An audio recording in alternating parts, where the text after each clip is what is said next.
कितना आ रहा है? 1,40,000 आया था ना वो जो अभी हो गया। हाँ ठीक है, हम्म 1,40,000 ठीक है। नेट प्रॉफिट, नेट प्रॉफिट लगता है ग्रॉस प्रॉफिट लगता है उनसे? ग्रॉस नेट प्रॉफिट तो प्रॉफिट। ट्रेडिंग अकाउंट से, ग्रॉस हाँ प्रॉफिट तो नेट। ट्रेडिंग अकाउंट से निकला ना, इसको नेट प्रॉफिट लिखते हैं। ठीक है। अच्छा, इसकी क्लोजिंग एंट्रीज भी करनी थी हमें। क्या होंगी क्लोजिंग एंट्रीज? एक मिनट। करते हैं, चलो मैं करा देता हूँ।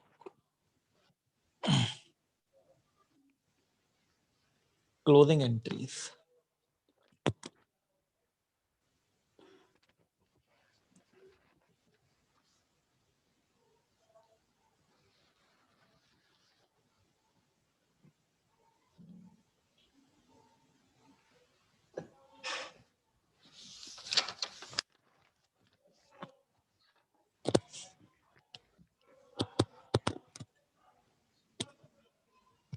जर्नल बनाना पड़ेगा उसके लिए। क्लोजिंग एंट्री करनी है हमें। ये वाला जो क्वेश्चन था हमारा, एक बार देख लेते हैं। ये क्वेश्चन था पूरा, trading account, P&L account and also pass the closing entry. तो ट्रेडिंग P&L अकाउंट तो बना लिया हमने, इनसे आंसर्स भी आ गए हमारे। अब हमें क्लोजिंग एंट्री करनी है, तो जर्नल का फॉर्मेट बना लेते हैं।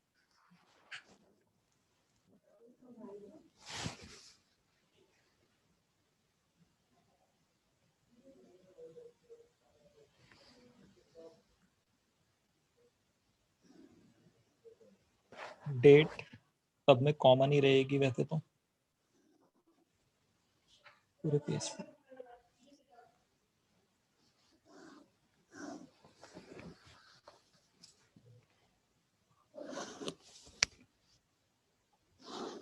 डेबिट, क्रेडिट,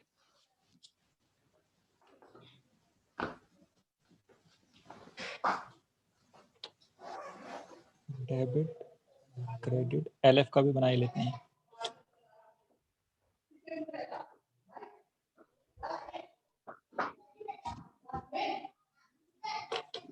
LF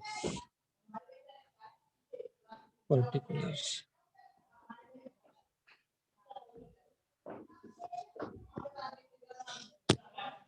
सबसे पहले डेट ना सब में सेम रहेगी, 31 मार्च क्लोजिंग डेट पे होती है एंट्री। तो सबसे पहले तो आपने ट्रेडिंग अकाउंट में जो जो चीजें डेबिट करी हैं उनको यहाँ पे देख लो।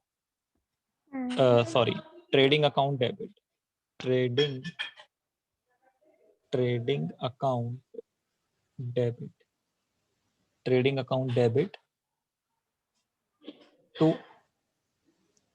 Opening stock, to opening stock, amount भी बताते जाओ, 45,000, टू परचेजेस, परचेजेस की ग्रॉस वैल्यू, ध्यान रखना gross value, excluding excluding return. तो 1,20,000 पूरा ले लेंगे, रिटर्न को हमें यहाँ पे नहीं दिखाना है डिडक्ट करके।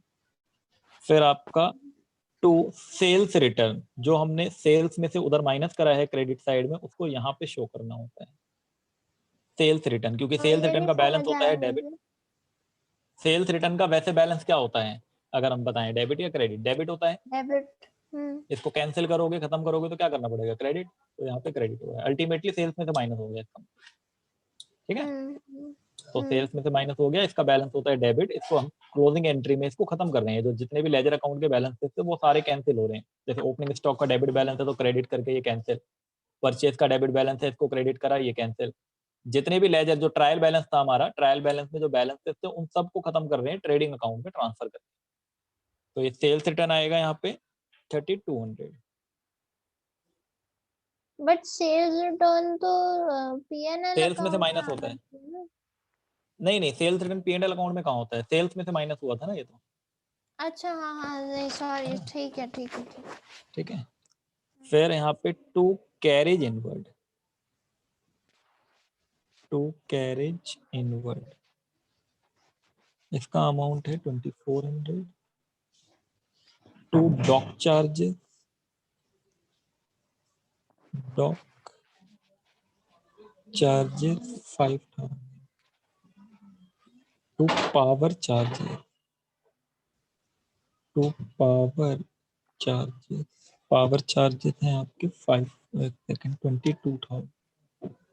इन सबको ऐड कर लेंगे तो ये 1,97,600।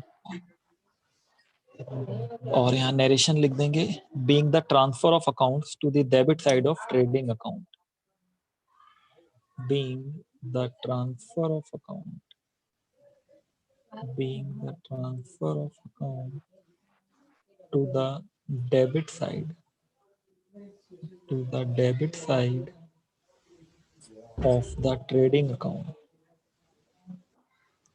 of the trading account. फिर ट्रेडिंग अकाउंट के क्रेडिट साइड में 31/3/2019 को सेल्स अकाउंट को क्लोज करेंगे, सेल्स अकाउंट डेबिट और purchase return account debit, purchase return, क्योंकि हमने ऊपर जो परचेज लिया था वहां पे एक्सक्लूडिंग लिया था, तो ये परचेज रिटर्न अकाउंट यहाँ अलग से डेबिट करना पड़ेगा to trading account, to trading account. ये वो वाले अकाउंट हैं जो ट्रायल बैलेंस से निकल के आए हैं, तो ये जो ट्रायल बैलेंस से निकल के आए हैं ये वो वाले अकाउंट है। 3,50,000 इसका अमाउंट है और 2,500 इसका अमाउंट है और 352,500, 352,500 being the transfer of accounts, being the transfer of account, being the transfer of accounts, being the transfer of accounts, एक minute, to the credit, to the credit side of the trading account, trading account के credit side में ये हमने accounts को transfer कर दिया trial balance से। Closing stock तो ट्रायल बैलेंस के बाहर दिया होता है तो उसकी जर्नल एंट्री अलग से बनेगी। तो अब क्लोजिंग स्टॉक की entry, closing stock account debit to trading account, closing stock account debit to trading account, ये हो गया being the closing stock recorded, being the closing stock recorded, being the closing stock recorded, closing stock की recording कर दी हमने, ये amount है 75,000। अब मान लो फॉर एग्जांपल हमें अकाउंट बनाने के लिए ना दिया होता, हमें बोला होता क्लोजिंग जर्नल एंट्री पास करके ग्रॉस प्रॉफिट लॉस की भी एंट्री करके दिखाओ, क्योंकि प्रॉफिट की भी तो एंट्री होगी ना। अभी ट्रेडिंग अकाउंट से ग्रॉस प्रॉफिट निकला था तो उसकी भी तो एंट्री ट्रांसफर करनी पड़ेगी हमें। तो यहाँ पे आप 31 मार्च 2019 को ट्रेडिंग अकाउंट से P&L अकाउंट में ट्रांसफर करोगे, तो trading account debit, trading account debit, और कौन से अकाउंट में ट्रांसफर होगा, प्रॉफिट एंड लॉस अकाउंट पे। तो प्रॉफिट एंड लॉस अकाउंट, ये ग्रॉस प्रॉफिट 229,900, 229,900। अगर हमें ये बिना अकाउंट बनाए निकालना होता तो हम ये जो क्रेडिट हुए हैं जहां जहां ट्रेडिंग अकाउंट, उनको ऐड करके डेबिट माइनस कर लेते, आ जाएगा। ठीक है, क्या क्या तो आप ये तो रिपीट कर मतलब दो। ये ट्रेडिंग अकाउंट यहाँ क्रेडिट हुआ, हम्म फिर एक यहाँ क्रेडिट हुआ, इन दोनों को ऐड कर लो, इसमें से यहाँ पे डेबिट हुआ, इसे माइनस कर लो तो ग्रॉस प्रॉफिट आ जाएगा। अच्छा ठीक। तो ये हो गया हमारा एंट्री आपका being gross profit transfer to P&L, being gross profit transferred to profit and loss.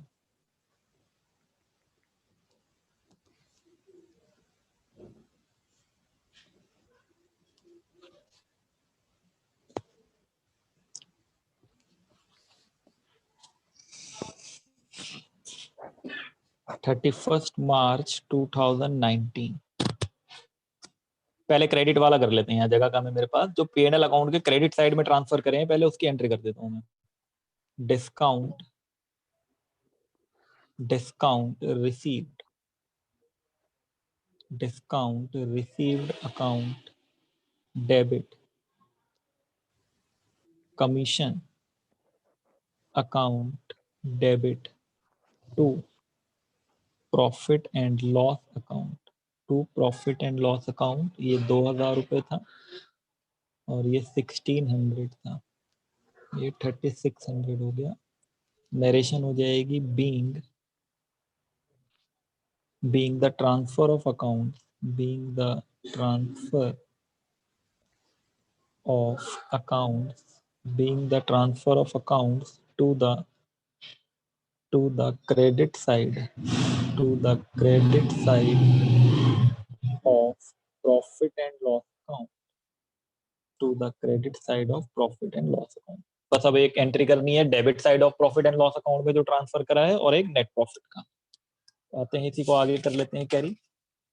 आपने लास्ट वाले की नरेशन क्या लिखी थी? Being the transfer of accounts to the credit side of profit and loss account. अब P&L account के debit में जो जो चीजें ट्रांसफर करी हैं उसकी journal entry.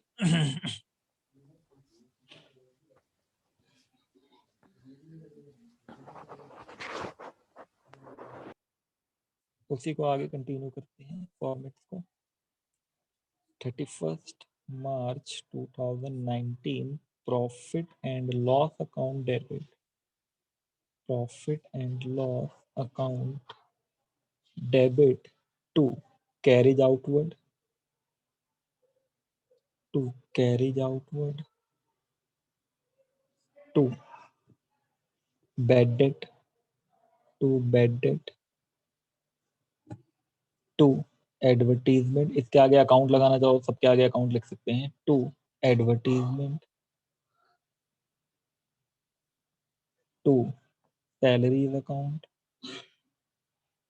To salaries account, to interest on bank loan, interest on bank loan account, to rent and insurance, to rent and insurance, to rent and insurance. बस तो कैरीज आउटवर्ड का अमाउंट है 4500, bad debt का amount है 1100, इसका amount है 20,000, ये है 41,000, इंटरेस्ट ऑन बैंक लोन है 2000, 24,900, इन सबको ऐड करेंगे तो 93,500। ये P&L अकाउंट के डेबिट साइड में ट्रांसफरिंग की entry. being the transfer of accounts, being the transfer of account, being the transfer of accounts to the credit side, to the credit side of the, sorry, credit नहीं debit, to the debit, to the debit side of the profit and loss account, to the debit side of the profit and loss account। इसके बाद profit and loss account से answer निकला है उसकी entry 31st March 2019 profit and loss account, profit and loss account debit 1,40,000 आया था ना net profit. अच्छा मुझे बताना ये कहाँ ट्रांसफर होगा फिर, अब कहाँ भेजें इसे? ट्रेडिंग अकाउंट से आया था तो हमने P&L अकाउंट में भेजा, P&L अकाउंट से नेट प्रॉफिट आया तो उसको कहाँ भेजें?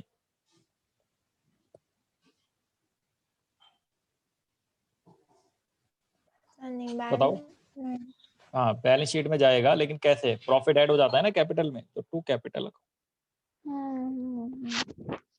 कैपिटल अकाउंट मतलब जब बैलेंस शीट बनेगी तो उसमें ये प्लस हो जाएगा। Being net profit transfer to capital account, being net profit transfer to capital account. तो ये एक क्वेश्चन था जिसमें हमने trading account, profit and loss account और क्लोजिंग एंट्री पास करी।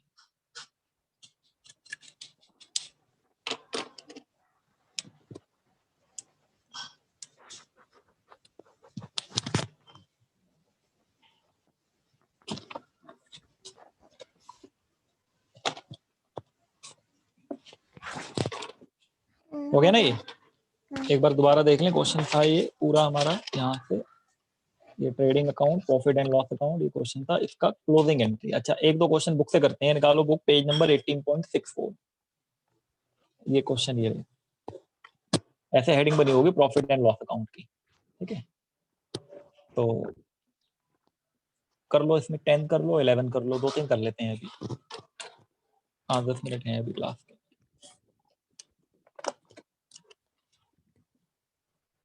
18.64 10th और 11th बोला ना आपने। और ऑपरेटिंग प्रॉफिट एक मिनट ऑपरेटिंग प्रॉफिट रहने दो, अभी ये रहने दो, ये करो 11 करो, प्रॉफिट एंड लॉस अकाउंट। ये भी बाद में पढ़ाऊंगा ऑपरेटिंग प्रॉफिट क्या होता है। 11th question and 12th question, ये दो क्वेश्चन।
एक काम करना, 11th में जर्नल एंट्री रहने देना, अभी जर्नल एंट्री बाद में कर लेना, ठीक है। बस खाली आप आंसर निकाल लो प्रॉफिट एंड लॉस अकाउंट बना के।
ग्रॉस प्रॉफिट कितना लिया है?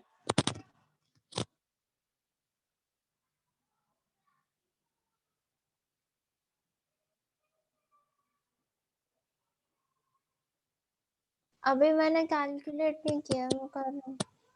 अच्छा, बाकी एंट्रियां लिखी हैं अभी खाली? ठीक है। तो क्रेडिट साइड में सबसे पहले तो ग्रॉस प्रॉफिट ही लिखते हैं ना। कितना आया ग्रॉस प्रॉफिट? ये आएगा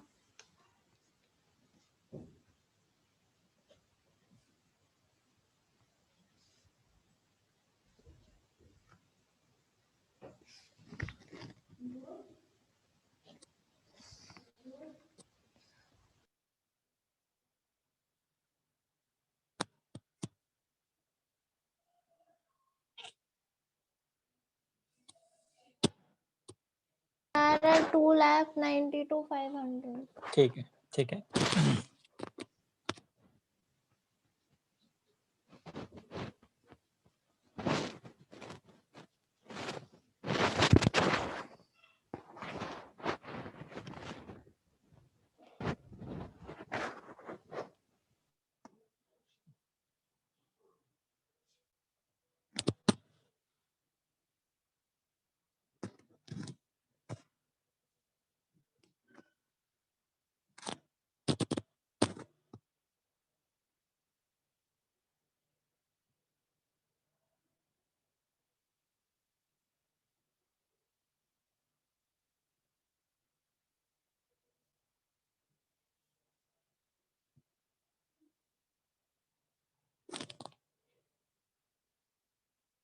आंसर आ गया?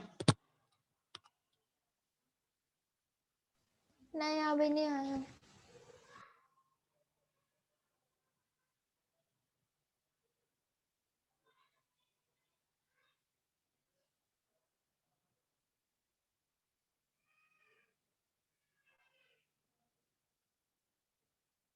क्रेडिट साइड में क्या क्या लिखा है और ग्रॉस प्रॉफिट के अलावा?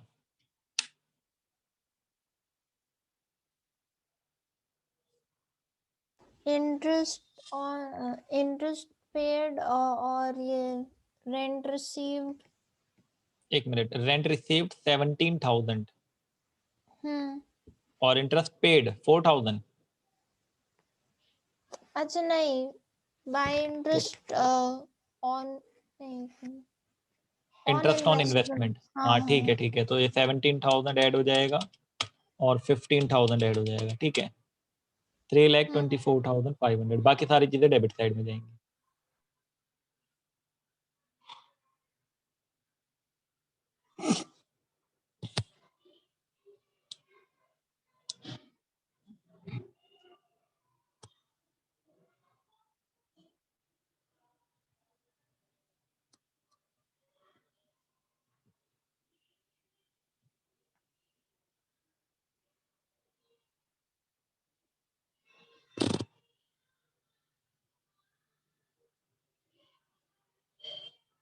आ गया 11?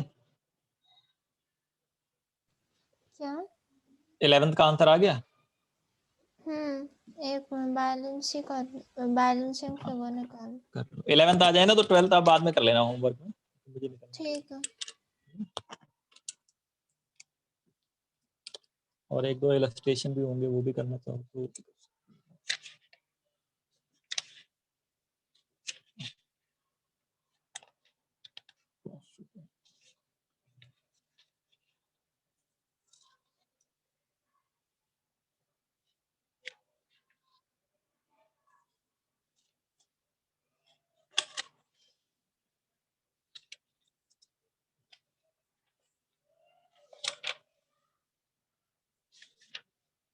इलस्ट्रेशन नंबर 17, इलस्ट्रेशन नंबर 18, 17, 18 और इलस्ट्रेशन नंबर 19, 17, 18 और 19, ये तीन इलस्ट्रेशन भी कर लेना और एक ये 12 क्वेश्चन भी कर लेना होंगे।